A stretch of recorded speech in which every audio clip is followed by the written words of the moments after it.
gendarmerie parce que am na une partie des magistrats yu nga xam ne nangu nañu nekk ba armem ñooñu nag léegi ñun sénégalais yi ñoo war a jug pour wan leen ne suñu doom yi ñu tëj ci kaso yi suñu mbokk yi ñu tëj ci kaso yi suñuy àndandoo yi ñu tëj ci kaso yi te wéeruñu ko fenn il faut mettre un terme à cela. ku ne gis na week-end passé li xew ci investiture bu Pastef bu président Ousmane Sonko ku ne xam na ne Macky Sall noonu lay doxale fàttaliku leen en juin dernier bi ñuy def investiture bu gëm sa bopp ak Djiddah Thiaroye Kaw administration territoriale la ñu utiliser pour saboter ko bi F24 waree def dialogue du peuple yéen a ngi koy fàttali ci lieu privé dañ ñu fa fekk génne ñu fa ñu dem siège Malick Gakou ñu fekk nu fa ak détachement gendarmerie génnewaat ñu fa kon loolu mooy man buur su ma nee fii kenn du fi teg ndawal faw ngeen respecté ko kon xam ngeen ne moom Macky Sall buur la jàppe boppam li xew bërki démb siège u PRP bu président Déthié Fall yéen ñëpp gis ngeen ko xëy suba ñu indil leen ay gendarme teg leen ci buntu siège bi barricadé ko ba kenn mënu fa dugg et on a l'impression que seen stratégie maintenant mooy jël suñu force de défense et de sécurité yi di leen fooye gis ngeen kër góor gi fu nekk ñu teg fa ay barrières policiers yi taxaw fa ak gendarme yi mu mel ni sabar bu tas kenn mënul dem kenn mënul dikk uniquement pour indi jafe-jafe ci benn doomu aadama boo xam ne deful dara lu may taxaw jàkkaarloo ak Macky Sall ne ko ànduma ci li ngay def bokkuma ak yow gis-gis kon li wóor mooy ñun ñi ñëpp toog fii suñuy liberté actuellement chaque jour Macky Sall mun naa yónni police am wala gendarmerie ñëw teg loxo ci ñun wala fàtt suñuy kër barricade ko bi ci mujj di El Malick Ndiaye dégg ngeen ko une histoire absurde audio boo xam ne benn sénégalais bu nekk Italie moo ko def tudd Mor Kassé ñu jàpp El Malick ne ko yow audio boobu yow yaa ko def jàpp leen ne li dal El Malick mun naa dal kenn ku nekk ci ñun li dal Birame Souleye ba mu wax la mu wax dellu am grandeur ak ngor ne moom mu ngi jégglu ci kàddu yi bu ñu amoon njiit boo xam ne day jàppe boppam ni ko yàlla def bi Birame Souleye waxee ne jégglu na ci sénégalais yi ci la waroon génn ci kàddu googu mais c'est dommage boo amee di jëflante ak nit koo xam ne xamul lu dul fitna ak rapport de force situation yu mel nii rek lay indi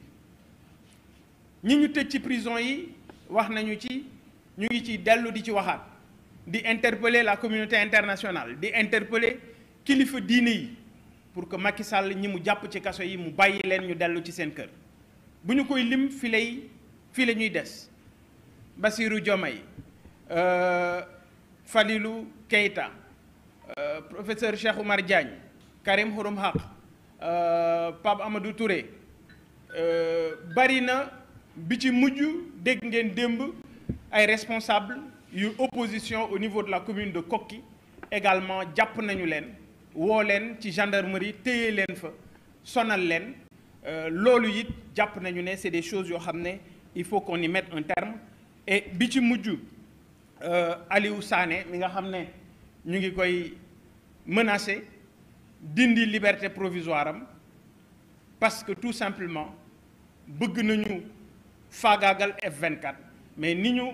koy menacer ci liberté provisoire am ñun ñii ci des ñëpp noonu la ñu nekkee ci liberté provisoire parce que à tout moment Macky Sall mun na dal ci suñu kaw Macky Sall mun na jël suñu liberté et loolu nous interpellons tous les Sénégalais pour que ñu mën a taxaw jàkkaarloo ak moom ba li nga xam ne Macky Sall bëgg na ko loolu dootul mën a nekk ñu ngi leen di gërëm merci.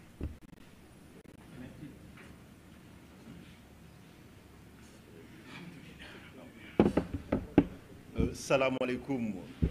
mbokk yi man suma intervention maa ngi koy axé ci processus électoral bi benn pàcc su ma paree dinaa jox monsieur le premier ministre mu yeggali benn lu ci njëkk moom mooy yéen a ci teg seen bët dégg ko lundi 3 juillet bi passé Macky Sall génn na wax ak askanu Sénégal ne finalement yàlla delloo si na xelam ba nee na du nekk candidat dana tënku ci li ko constitution bi sas maanaam mu bañ a présenté ñëpp rafetlu ko Sénégal jàpp ni Macky Sall dafa nekk ci ay tànk woote jàmm wante boo leen gisee jéego yu mu teg comme nu ko Bougane waxee sànq ak ñeneen ñi nga xam ne ñoo jëloon parole bi moom mooy woote jàmm baax na mais dox jàmm moo gën boo leen bëggee jàmm sax Macky Sall day yeetal Sénégalais ci communication la nekk parce que dafa gën woote jàmm ne du présenté wu pour la stabilité mais saa yu yeewoo teg benn jéego bi nga xam ne c'est de nature à déstabiliser le pays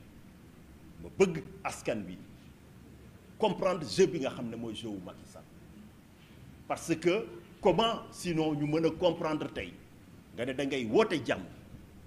ne liberté yi nga xam ne constitution moo ko garantir du ñu ko exercer nan ngay defee woote jàmm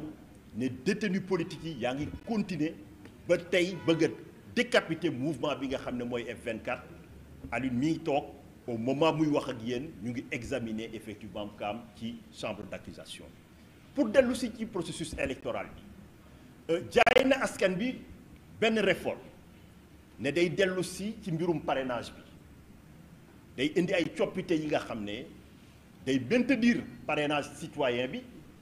mais da ci yokk beneen forme parrainage muy parrainage des élus loolu day laaj dégg-dégg ak jàngat dama jàpp ni lu mu jaay Sénégalais yi du moom moo am parce que tey la wàllu gën a aay dinaa ko expliquer tey bu ñu ñëwee ne day dugal parrainage des élus boobu sànq Bougane wax na ko peut-être dafa jàppee boppam gaynde mais il s'est taillé la part du lion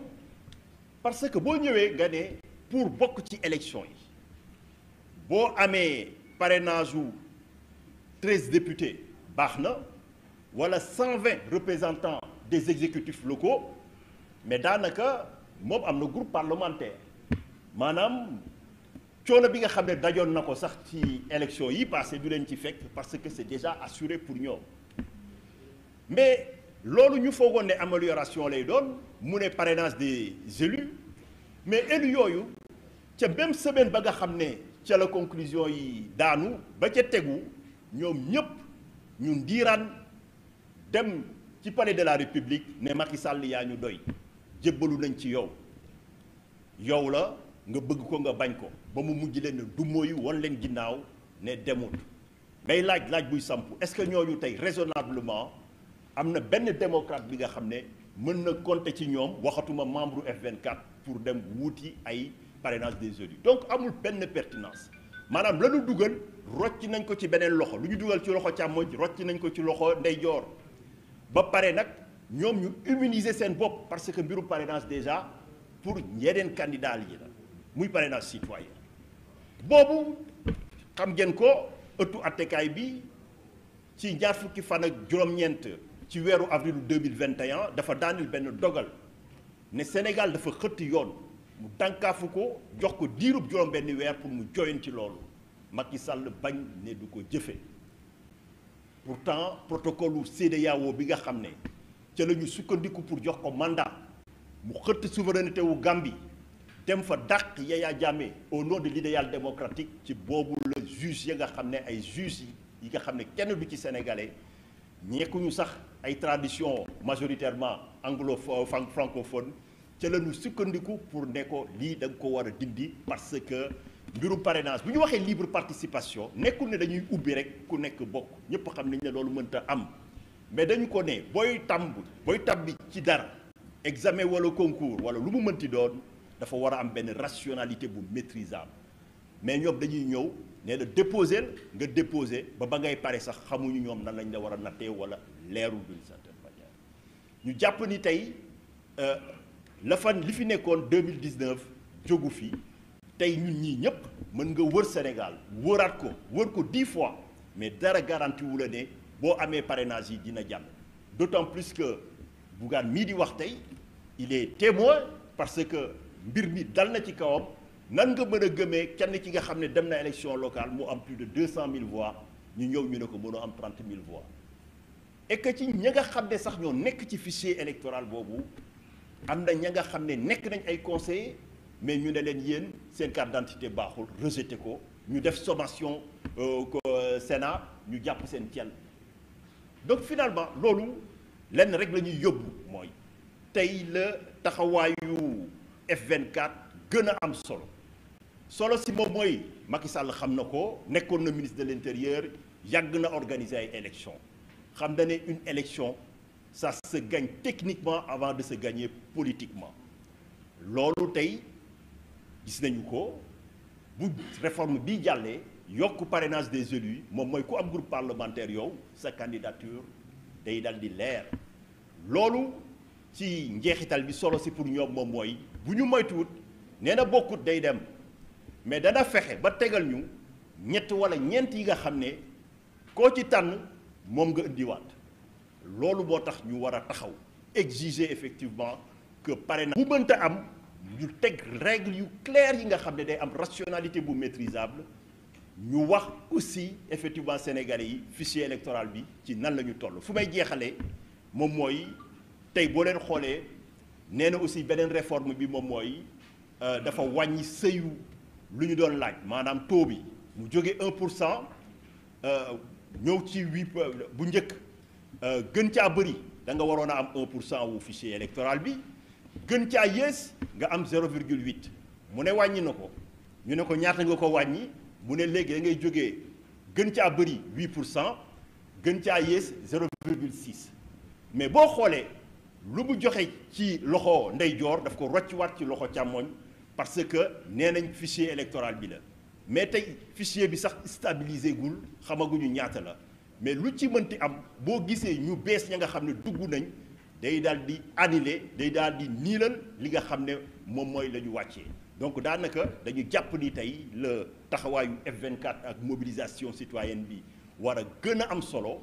loolu moom mooy suñu devoir de vigilance et que di fàttali donc aussi askanu Sénégal que agenda wu F24 nekkul woon rek troisième mandat ñeenti ponk la woon comme nu ko doyen Mbodj waxee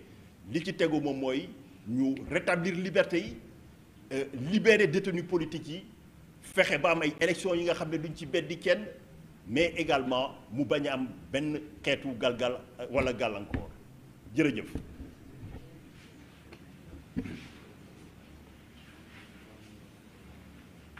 salaamaaleykum kàddu yi nag duñu bari ndax ñi ma jiitu wax nañu lépp daanaka xanaa fàttali ak i tënk fàttali ne F24 li tax ñu taxawal ko mooy bëggal jàmm Sénégal bëggal jàmm Sénégal ci yoon wa jëm ca élection ya bëggal jàmm Sénégal bésu élection bëggal jàmm Sénégal ëllëgu élection di fàttali itam ne ñi jëkk taxaw ne soxla na sénégalais yépp jóg oote jàmm dox jàmm ba jàmm sax fii ci suñu réew mouvement citoyen lañu ndax am na solo ñu bañ a jiital ne mouvement politique moo jural F24 mouvement citoyen moo jëkk a jóg oote mouvement politique topp ci syndicat yi bokk ci personnalité remarquable bokk ci daanaka képp koo xam ne bëggal na jàmm Sénégal mën ca bokk li ñuy oote nag te coordinateur bi fàttali ko mooy benn troisième mandat bañ a am. ñaar élection inclusive maanaam élection boo xam ne ko ca war a bokk daf ca war a bokk te ñu bañ di génnee ñenn yi di duggal koo xam ne kii itam xëy na waru ca bokk sax waaye na ca ñëpp bokk rek loolu moo mën a indi jàmm tey moo mën a indi jàmm ëllëg. di oote itam respect des libertés nag soxla na itam ñi nga xam ne ñi tëj nañ leen ci kaw wax loo xam ne mu ngi jëm ci politique walla lu ko nuru tubaab di ko ooyee délit d'opinion ñooñu ñu war leen a génne. toll nañu nag foo xam ne li ñu jiitaloon jàmm gën troisième mandat ci kaw li nga xam ne lii Macky Sall wax na ko le 1er juillet mën nañu jàpp ne àgg nañ ca di ko rafetlu lool ndax bokk na ci li wàccee fitna bokk na ci li mën a indi jàmm ndax jeexagul F24 nag ba tey mu ngi des ci li mu doon oote F24 soppeekuwul doon SZ24 ni ko waajo waxee li ñuy oote ci dëgg-dëgg bépp réew foo xam ne oote nañ ko ci yoon président de la république mën na ca bokk ootewuñu leneen dul jàmm mu des nag ndegem troisième mandat jàll na ba noppi mu des élection inclusive mu des na ca ñëpp bokk ci yoon nañu fàttali ne le peuple est souverain askan mën na lu ne mën na am sax koo xam ne tëj nañ ko kaso bu bokk ci liste bu ko peuple bi fale mu ñëw toog le peuple est souverain. Respect des libertés nañu bàyyi loo xam ne lii day indi fitna du ma dellu si ci cas yi nga xam ne wax nañ ko ba noppi waaye li ñuy ñaan mooy Macky Sall am na loo xam ne wax na ko fi yokk na darajaam ci dëgg-dëgg ku ne am yaakaar ne dal dina dellu si ci réew mi fitna dina wàcc waaye na bàyyi pexe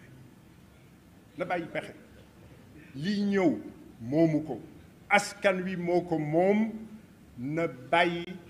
doxal loo xam ne moom la ñuy xaar ci président de la république war a bàyyi bu war a génn en février avril 2024 mooy lan mooy taxawal élection yu leer nañ ñëpp bokk man daal loolu laa ci doon yokk di fàttali nag ne F24 oote na rassemblement ajjuma bii ñëw F24 doxul leneen su dul jàmm musul leen dégg F24 di oote sànni xeer di oote lakk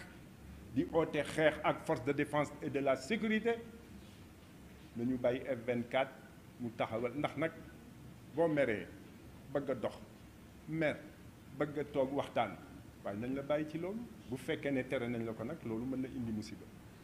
kon marche rassemblement bii nga xam ne bii am nañu yéene ba déposer demande ci autorité yi war ko taxawal ajjuma bi ñëw nañu bàyyi marche bi am ku ne wax li ngay wax ku ne toog ku ne oote ci li ngay oote moom ci boppam Macky Sall mu doon dimbal ci moom mu xam li askan wi soxla ci moom président de la République sortant jërëjëf. Bon, je ne vais pas être très long parce que ceux qui m'ont précédé ont été dans un détail suffisant et exhaustif. Ce que je souhaitais simplement rappeler, c'est que le F24 est un mouvement qui a été créé dans l'objectif ultime de voir une paix durable s'installer dans ce pays. Dans l'objectif de faire baisser des tensions qui étaient manifestes et qui avaient déjà créé près de 20 morts. Malheureusement, il y en a eu encore davantage qui se sont ajoutés à chaque fois, sans suite véritable constatée au niveau des enquêtes promises, au niveau des poursuites judiciaires qui auraient dû être engagées. Le F24 n'est pas un mouvement politique, il faut le rappeler. C'est un mouvement d'abord citoyen. Évidemment, il a été rejoint par tous les citoyens de ce pays, épris de paix et soucieux de voir notre pays, à l'occasion de l'élection 2024 qui se prépare, redevenir un état de droit ou alors s'en approcher parce que malheureusement, il s'en est écarté au cours des dernières années de la gestion du régime en place. Nos objectifs étaient simples, on les rappelle. Nous avons considéré d'abord que la Constitution devait être respectée en ce qui concerne la possibilité ou non de pouvoir faire un troisième mandat par le président en exercice. Fort heureusement, la décision qu'il a prise, qu'il a portée à notre connaissance à l'occasion d'un remarquable discours appelant à la paix et au rassemblement, nous permet aujourd'hui de considérer que ce premier objectif a été atteint. Mais cet appel à la paix et au rassemblement est celui du F24. Nous n'avons pas changé de trajectoire, nous n'avons pas changé d'objectif. Et je dois dire d'ailleurs que même le président de la République, tout président de la République, soucieux de la paix dans son pays, soucieux de voir son pays rester ou devenir un État de droit, devrait pouvoir intégrer le F24. Malheureusement, il ne l'a pas encore fait, mais il n'est jamais trop tard. Au-delà du troisième mandat, du long troisième mandat, nous avons souhaité des élections libres, transparentes, inclusives, comme moyen évident de faire baisser les tensions, de contribuer à la stabilité de ce pays, mais de contribuer aussi à la stabilité de la sous-région. Je ne reviendrai pas sur les détails, Maître Tin les a donnés tout à l'heure, mais je me permets quand même d'aller un peu dans le sens de ce qui est demandé en termes de parrainage citoyen. Comment peut-on ajuster un parrainage citoyen, d'abord inapplicable, mais cela c'est technique, mais surtout un parrainage condamné par un arrêt de la Cour de justice de la CEDEAO, donc un parrainage devenu illégal. Et comment peut-on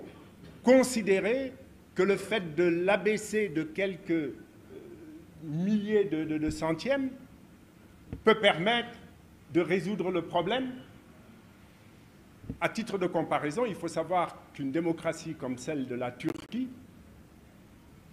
l'exigence de parrainage qui existe, si elle était appliquée au Sénégal, on n'aurait pas plus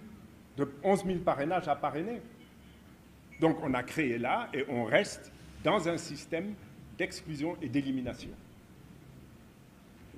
Il est important que Macky Sall, que le président Macky Sall, et heureusement, on peut constater aujourd'hui qu'il n'emporte peut-être plus l'ensemble de sa majorité, ce souci d'organiser des élections libres et transparentes, de respecter les libertés publiques, celles définies par la Constitution, notamment celle de la manifestation et du rassemblement, et évidemment qu'il n'y ait pas d'opposition au rassemblement que le F24 envisage d'organiser vendredi prochain. Encore une fois, personne, vous êtes vous de la presse, n'a encore entendu un membre du F24, ou en tout cas le F24, appeler à des manifestations violentes, appeler à une insurrection, appeler à une marche vers le palais, qu'on nous laisse le droit de nous retrouver, de faire le point avec l'ensemble des citoyens et surtout de montrer au président Macky Sall ce que veulent les Sénégalais, c'est-à-dire la paix, le rassemblement et le passage de février 2024 sans encombre pour le bien de ce pays, pour le bien de la sous-région. Je vous remercie.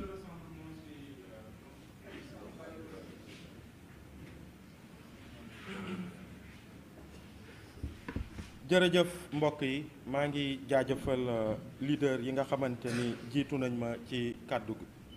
di rafetlu kàddu yu rafet yi nga xamante ni jël nañ ko au nom des forces vives du Sénégal. damay tàmbalee rek benn information bi nga xamante ni jot naa ko léegi jóge ci sama avocat maître Moussa Sarr ndax ci fàttali gannaaw biñ ma tegee loxo fii ci buntu suma assistance ci lu dul dëgg du yoon ñu bàgganteloo ma entre les commissariats brigade de recherche CAV dañ ma présenté au juge d'instruction du deuxième cabinet monsieur Mamadou Seck bi ma jàkkaarloo ak moom mu ne ma ni procureur mandat de dépôt la requérir c'est-à-dire dañ ma war a yóbbu kaso waaye ci xarañtewu sama avocat maître Moussa Sarr bi génnee benn vidéo bi wone circonstances yi ñu ma jàppee yi nga xamante ni day réfuter charge yi nga xamante ni dañ ma ko tegoon basé sur l'article 80 juge bi mu ko gisee mu daal di ne ni Aliou Sané mënuma la yóbbu kaso ndax vidéo bi ma teg bët li ñu la teg comme charge vraiment vidéo bi tegg na tuuma googu donc dama lay bàyyi en liberté provisoire ci laa ñibbi sama kër. Et comme vous savez aussi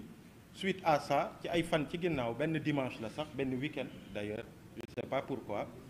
sama avocat mu woo ma wax ma ni procureur dafa def appel c'est-à-dire décision bi nga xamante ni juge d'instruction bi jël na ko pour mettre ma en liberté gannaaw bi mu xoolee vidéo boobu nga xamante ni day teggi tuuma yépp moom la attaqué jàpp ni décision boobu dafa war a deñ et que dañ ma war a yóbbu kaso donc mu dem en chambre d'accusation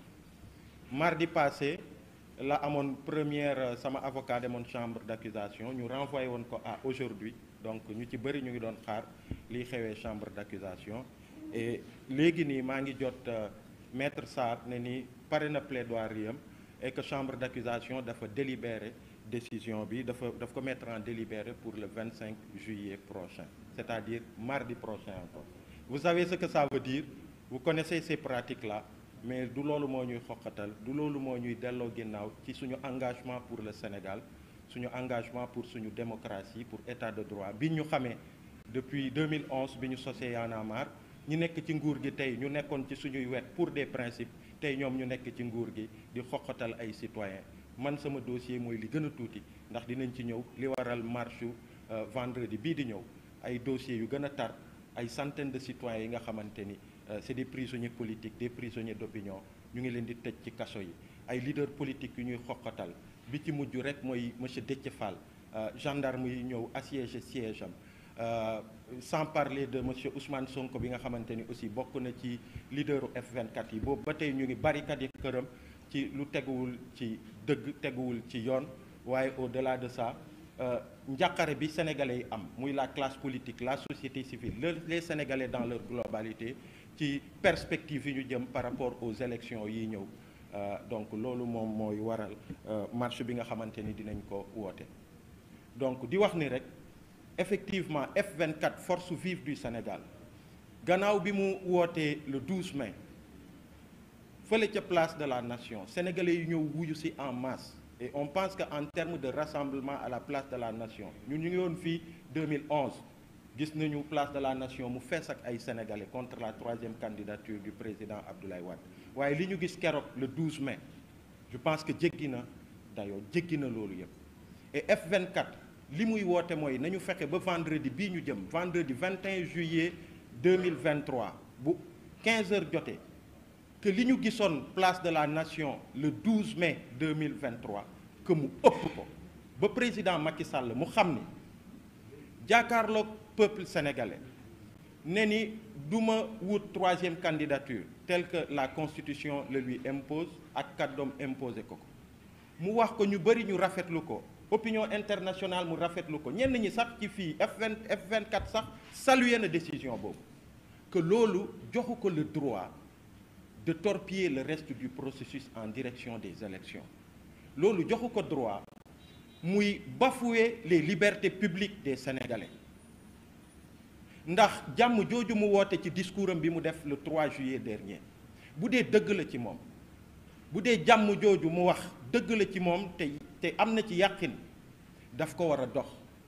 te ni mu ko war a doxee mooy fexe ba ces centaines de détenus politiques yi nga xamante ni ñu ngi ci kaso yi fépp ci Sénégal que ñu libérer leen li mu gën a gaaw ndax jàmm day lalu ci dëgg te dëgg mooy ñu libérer les détenus politiques ak les détenus d'opinion bi ci mujj rek mooy El Malick Seck le chargé de communication de Pastef sur la base d'un audio bi nga xamante ni nit ñi ñu ngi ci am El Malick Ndiaye sur la base d'un audio bi nga xamante ni nit ñi ñu ngi ciy am jiixi jaaxa donc la libération des détenus politiques et des détenus d'opinion beneen bi mooy te mu am solo lool mooy des élections libres transparentes et inclusives tey F24 wax na ko ca njëlbeen ca chartam wax na ko mais société civile aussi wax na ko dans sa diversité te sénégalais yi ci biir kër yi loolu mooy seen bëbët loolu mooy li ñu bëgg ci seen xol mooy président Macky Sall gannaaw bi mu nee du dem mu organiser ay élections yu libre yu transparente yu inclusive yi nga xamante ni du écarter benn candidat ndax F24 waxoon na clairement ni il fallait que ñu réhabiliter monsieur Karim Wade monsieur Khalifa Sall ak monsieur Ousmane Sonko yi nga xamante ni ñaar ñi déjà ay artifices politico-judiciaires le président Macky Sall utilisé pour écarter leen que nañ leen réhabiliter mais de la même manière aussi F24 wax na ni tous ces procès yi nga xamante ni sénégalais yëpp teg nañ ci bët toutes ces farces politico-judiciaires yi nga xamante ni mu ngi jëm ci le candidat Ousmane Sonko que mu dàkk que sénégalais yëpp que toutes les alternatives possibles que tous ces fils toutes ces filles du Sénégal yi nga xamante ni li baax seen xol ñuy ay hommes politiques di ay indépendants bugg jiite réew mi que le président Macky Sall qu'il soit un gentleman mu bàyyi leen ñoom ñëpp ñu doon ay alternatives yi nga xamante ni sénégalais yi dinañ leen déglu luñ mbët seeni programme su boobaa ku ci nekk en âme et conscience nga xool ki ngay votel nga voté ko au lendemain du 24 février 2024 que Sénégal mu tabb président bu bees que nit ñi ñu xëy ñu dem liggéeyi ci jàmm ak salaam loolu nag li ko mën a indi nag mooy vraiment que président Macky Sall qu'il se ressaisisse et que mu crée les conditions d'élection libres transparentes et inclusives mais au-delà de ça parce que loolu sax ci biir loolu la ñuy wax mbirum parrainage bi ndax parrainage bi problème la di utiliser parrainage di xoqatal ay candidats di leen écarter ci ay raisons yi nga xamante ni teguwul ci dara loolu aussi warul am ci élection yi ñu jëm kenn ci ñun ñi nekk fii exemple la ci monsieur Bougane Gueye Dany et je pense que maître Abdoulaye Tine il a beaucoup travaillé sur son dossier donc la question des parrainages aussi donc pour terminer par rapport aux raisons yi nga xamante ni tax na F24 woo Sénégalais yi le vendredi 21 juillet 2023 place de la Nation mooy mbirum liberté yi wax nañu ci ñi nga xamante ni ñu ngi ci kaso yi mais comment se fait-il que Sénégal ñu toll ci diggante bi nga xamante ni amul benn manifestation pacifique déclarée bi nga xamante ni autorités yi dañuy décider de l'encadrer loolu ci lan la tegu mais c'est un recul bu grave ndax ci rappel F24 newoon na fi dialogue du peuple ñu choisir benn espace bi nga xamante ni mu ngi Parcelles Assainies mairie bi moom moo koy gérer d'habitude duñ soxla sax autorisation parce que c'est un terrain qui est clôturé mairie moom moo koy loué c'est un espace privé de la mairie ñu ñëw ñu ne du fi amee ndax président Macky Sall nee na ci Dakar yëpp benn dialogue rek moo fi war a am tey mooy dialogue bu mu organiser palais waa F24 ñu ne ñun jàmm la ñu jiital ay ca nañu dem ci siège Malick Gakou ñu amal fa suñu déclaration gendarmerie ñëw génnee leen foofu ne du fi amee ñu teg ko ci lan dans un lieu privé c'est-à-dire siège parti politique ñu ne du ngeen fi defee déclaration ba tey F24 ne duñu dans la mesure du possible tant qu'on peut confrontation bi dañ koy moytu ndax jàmm lañu jiital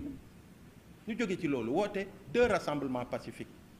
les 9 et 10 juin dernier benn bi place de la Nation benn bi sur la VDN déclaré ñu tere ko mais ñu nekk ci contexte tabaski bañ ku ñu booleeg sénégalais yi waaye ñu déglu sénégalais it